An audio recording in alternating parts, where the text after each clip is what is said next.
Hi guys! Welcome to Bestfriend's Kitchen! If you are new to our channel, please subscribe so you will get updated for our future videos.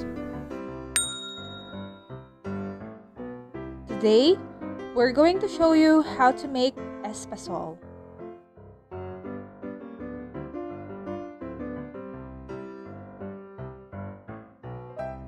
So, eto nga pala yung mga ingredients for this recipe.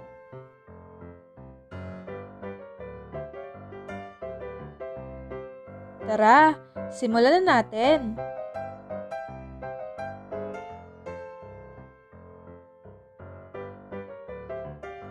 Lutuin lang natin yung glutinous rice flour sa mahinang apoy hanggang sa mag-turn ito ng light brown.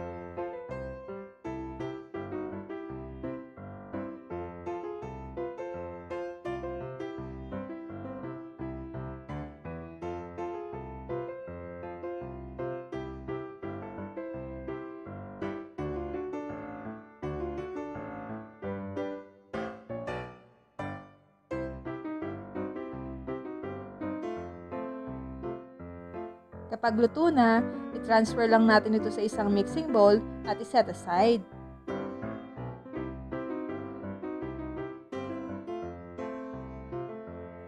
Make sure lang na i-reserve nyo yung 1 cup ng glutinous rice flour dahil gagamitin natin ito mamaya for the coating.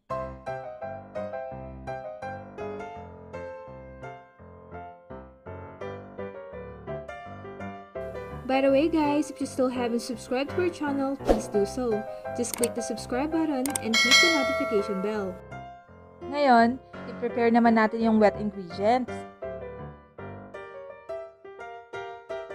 Sa isang kawali, ipag-combine lang natin yung coconut milk, evaporated milk, brown sugar, salt, at ang vanilla extract.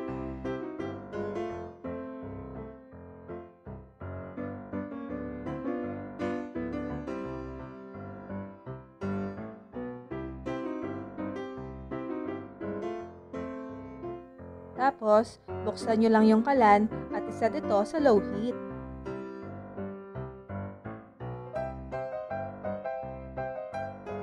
Then, haluin nyo lang yung mixture natin at lutuin ito hanggang sa mag-simmer.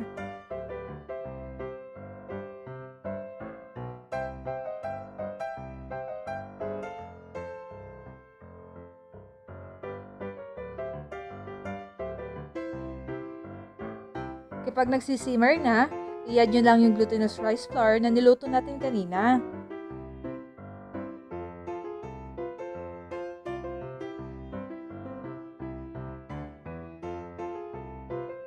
I-continue nyo lang yung paghalo hanggang sa maging well incorporated.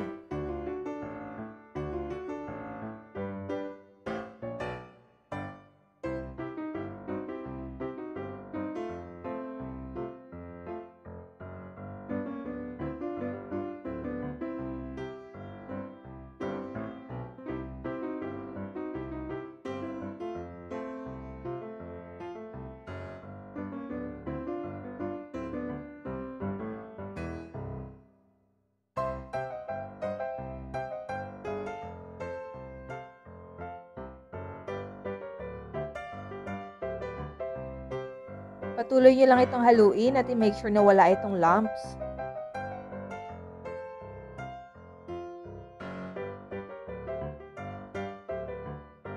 At ayan, ready na ang espasol natin. Pwede na natin itong i-coat ng glutinous rice flour.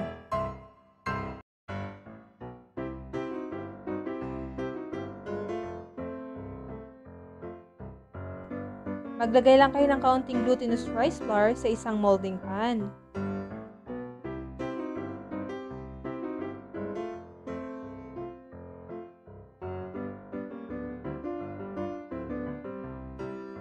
After that, ilagay nyo na rin yung espasol doon sa molding pan.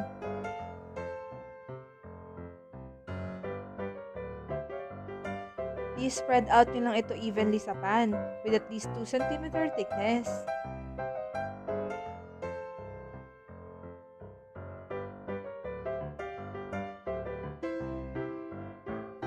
After that, maglagay kayo uli ng glutinous rice flour sa ibabaw ng espasol.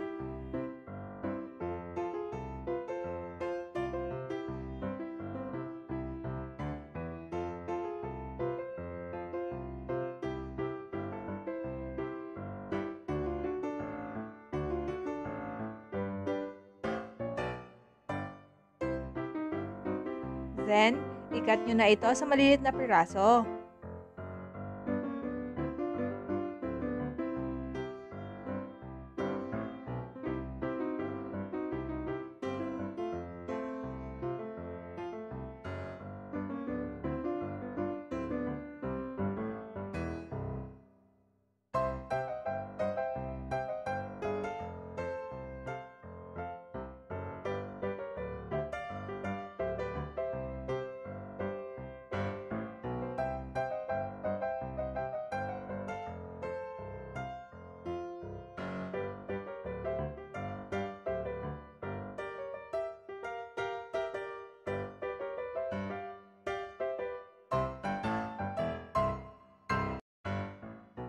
By the way guys, kung balak nyo ito ibenta, pwede kayong gumamit ng plastic container na katulad nito para sa packaging.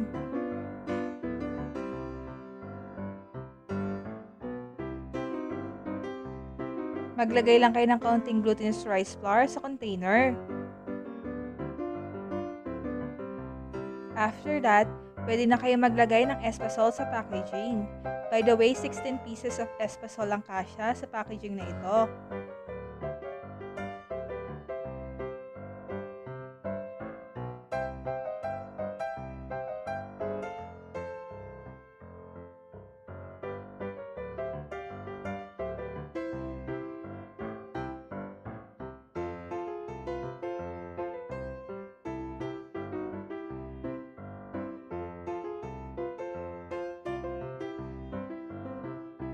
Pwede kayo mag-provide ng wooden fork sa bawat isang packaging, pero optional lamang ito.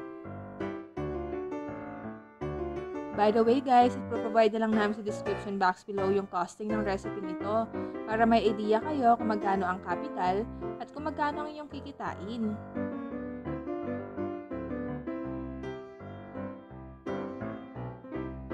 Siguraduhin nyo lang na i-seal nyo yung packaging ng tape.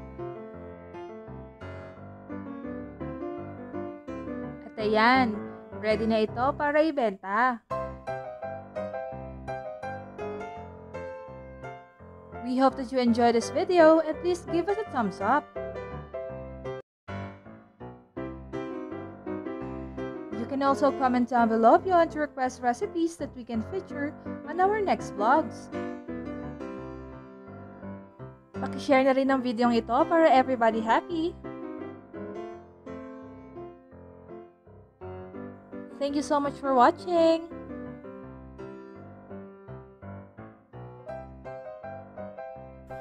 Don't forget to subscribe! Bye guys! Till our next vlog!